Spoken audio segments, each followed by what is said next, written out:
Wow, it's such a beautiful day outside. I hope it doesn't rain because, that would ruin everything. But the weather forecast said it wouldn't, so. Wait, is that a cloud? Wait, no, it's raining! No, no!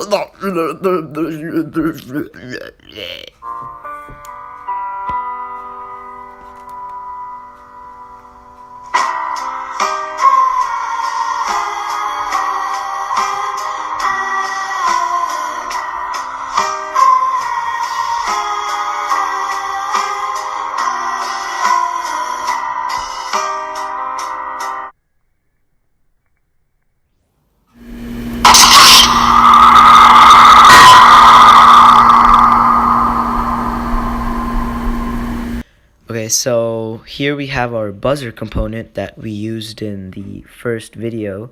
And it's very simple. It has some tinfoil inside to make the sound, and it vibrates, and that's how the buzzer sound is made. And in the back we have some real tinfoil as well, which we will be attaching to our wires later on to help them conduct the electricity into our bottle cap. But that's all later. And right now we're going to be focusing on our buzzer as well as our battery component, which we're going to be attaching. So now I'm just going to be taking the insulation off these wires so that we can be using them. And here I have taken them off, so now we'll be connecting them and making the circuit. Okay, so now I'm going to be connecting two of the wires from the buzzer as well as the battery component. And I'm going to be doing that using electric tape because it's much easier than soldering, since this is copper wire and the solder tends to get everywhere. Right now I'm going to be using this tape, and after I'm going to put it on, I'm just going to test to see if the circuit is still complete.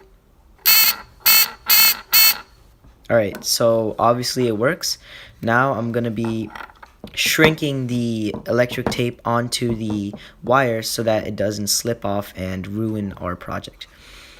After I do this, I'm going to be moving on to the next part, which is going to be adding the tinfoil to our project. As you can see, the tape has shrinked on to the wires, and now I'm going to be taking off the excess and moving on. So now we're going to be adding our tinfoil to our circuit.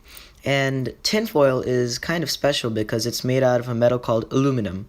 And aluminum happens to be a very, very good conductor of electricity. So obviously this is the only logical thing to use for our circuit, as it conducts electricity well and reacts well with water. Right now I'm going to be wrapping it around the red wire, and right now around the other red wire I shall be doing the same. But a small problem has happened. The insulation is too large, so right now I will be cutting off that extra insulation and expose the copper wire underneath. After I finish this, I will try to wrap the tinfoil on, but as you can see I'm having difficulties. So I will try to get it off using my fingernails, and hopefully that'll work. Now that it has worked, I will be wrapping the extra tinfoil around that, and we have our completed circuit. Right, so here we have the completed diagram of our circuit. As you can see, it's very simple. From the battery, the electricity goes to the buzzer, and from there it goes back to the battery, and the only thing that's standing in the way is that incomplete wire. And what's going to happen is we're going to have that incomplete wire go through this bottle cap. And what's going to end up happening is there's going to be a little bit of water in the bottle cap when it rains, obviously. And that's going to complete the circuit and sound the buzzer. The way this is going to work is every time the buzzer sounds, you know it's raining outside, because there is some water inside this bottle cap, and therefore the circuit is being completed. Right, so here we have our last part of our project, putting that last wire into our bottle cap. This proved to be a little bit of hassle because the extra fibers of the wire kept getting out of hand. But eventually I just turned it into a hook shape, curled it around, and applied the hot glue. The hot glue ended up holding these wires into place so that they won't go around and mess with the rest of our project. And now we have our circuit complete. And now we test it to make sure that our project works. Right, so I have ourselves a bowl of water and some tissue paper to make ourselves some artificial rain. And what we're going to be doing is we're going to be dripping it onto this bottle cap where we have our two wires. And as you can see, they are not connected because what is going to complete this circuit is going to be the rainwater itself.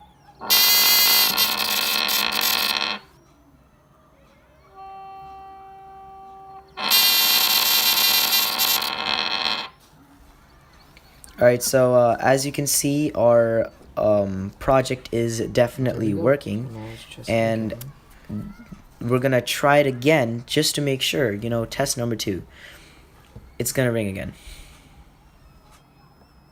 Right, so it took a little extra water, but it's buzzing. And due to the fact that it is buzzing, our project is definitely gonna work now.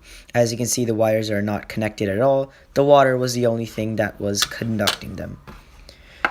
And yeah, now comes the part when we glue it onto our house. I put this together out of cardboard in 5 minutes, so don't judge its looks, please. I have glued everything on, and yeah. Now we're gonna put this final piece inside our house by using a little bit of hot glue. So as I'm hot gluing this into our house, notice that I put my cap on top of the battery because that is the part that's gonna receive rainfall in the hypothetical situation that I even put this outside. But even though after stuffing the wires inside, it still works.